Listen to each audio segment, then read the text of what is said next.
32. Pelo estudo da situação dos espíritos, o homem sabe que a felicidade e a infelicidade na vida espiritual são inerentes ao grau de perfeição e de imperfeição que cada um sofre as consequências diretas e naturais de suas faltas. Dito de outro modo, que é punido por onde tem pecado, que essas consequências duram tão longo tempo quanto as causas que as produziram, que assim o culpado sofreria eternamente se persistisse eternamente no mal, mas que o sofrimento cessa com o arrependimento e a reparação. Ora, como depende de cada um melhorar-se, cada um pode, em virtude do seu livre-arbítrio, prolongar ou abreviar seus sofrimentos. Como o doente sofre dos seus excessos tão longo tempo, enquanto não lhes põe termo. 33. Se a razão repele, por incompatível com a bondade de Deus, a ideia das penas irremissíveis, perpétuas e absolutas, frequentemente infligidas por uma única falta, ou os suplícios do inferno que não pode abrandar o mais ardente e o mais sincero arrependimento, ela se inclina diante dessa justiça distributiva e imparcial, que leva tudo em conta, não fecha nunca a porta do retorno e estende sem cessar a mão ao náufrago, em lugar de empurrá-lo para o abismo. 34.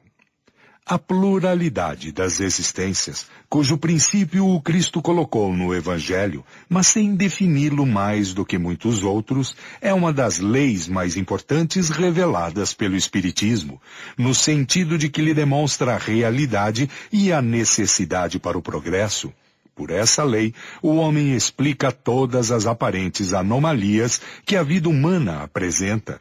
As diferenças de posição social, as mortes prematuras que sem a reencarnação tornariam inúteis para a alma a vida abreviada, a desigualdade das aptidões intelectuais e morais, pela antiguidade do espírito que tem, mais ou menos, aprendido e progredido, e que traz, em renascendo, o que adquiriu em suas existências anteriores.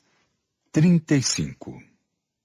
Com a doutrina da criação da alma em cada nascimento, vem-se cair no sistema das criações privilegiadas. Os homens são estranhos uns aos outros, nada os liga.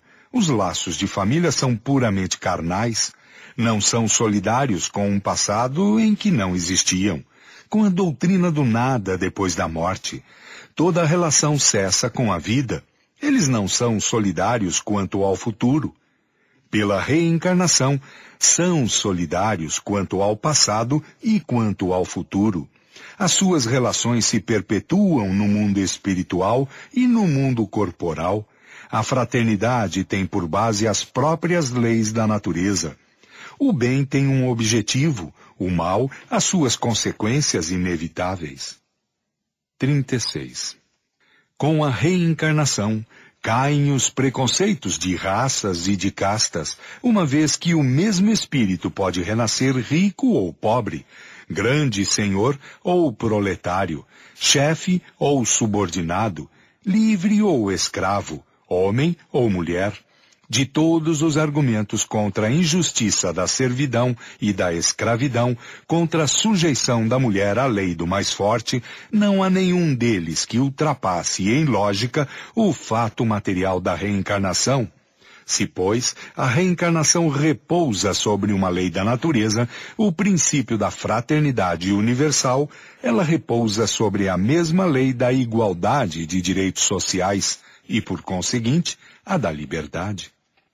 37. Tirai ao homem o espírito livre, independente, sobrevivente à matéria, e fareis dele uma máquina organizada, sem objetivo, sem responsabilidade, sem outro freio que o da lei civil, e próprio para ser explorado como um animal inteligente. Não esperando nada depois da morte, nada o detém para aumentar os gozos do presente. Se sofre, não tem em perspectiva senão desespero e o nada por refúgio. Com a certeza do futuro, há de encontrar aqueles a quem amou, o medo de rever aqueles a quem ofendeu, todas as suas ideias mudam. O Espiritismo não fizesse senão tirar o homem da dúvida com respeito à vida futura, teria feito mais pelo seu adiantamento moral do que todas as leis disciplinares que o freiam, algumas vezes, mas não o transformam. 38. Sem a pré-existência da alma, a doutrina do pecado original não é apenas irreconciliável com a justiça de Deus, que torna todos os homens responsáveis pela falta de um só deles. Seria um contrassenso e tanto menos justificável que, segundo essa doutrina, a alma não existia na época a qual se pretende fazer remontar a sua responsabilidade. Com a pré-existência, o homem traz, em renascendo, o germe de suas imperfeições, dos defeitos de que não se corrigiu e que se traduzem por seus instintos naturais, as suas propensões a tal ou tal vício. Está aí o seu verdadeiro pecado original, do qual sofre naturalmente as consequências, mas com a diferença capital de que suporta o castigo das próprias faltas, e não as de outrem. E esta outra diferença, ao mesmo tempo consoladora, é encorajante e soberanamente equitativa de que cada existência lhe oferece os meios de se remir pela reparação, e de progredir, seja em se despojando de algumas imperfeições, seja adquirindo novos conhecimentos. E isso até que, estando suficientemente purificado, não tenha mais necessidade da vida corporal e possa viver exclusivamente a vida espiritual, eterna e feliz. Pela mesma razão, aquele que progrediu moralmente traz, em renascendo, qualidades inatas, do mesmo modo que aquele que progrediu intelectualmente traz ideias inatas.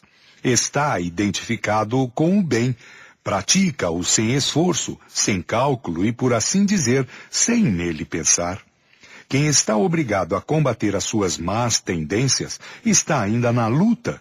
O primeiro já venceu, o segundo está em vias de vencer. Há, pois, virtude original como há saber original e pecado, ou melhor, vício original. 39.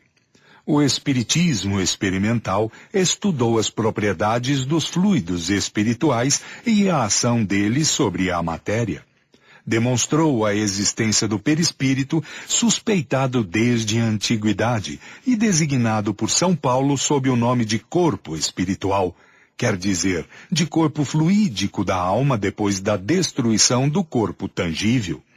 Sabe-se hoje que esse envoltório é inseparável da alma, que é um dos elementos constitutivos do ser humano, que é o veículo de transmissão do pensamento e que durante a vida do corpo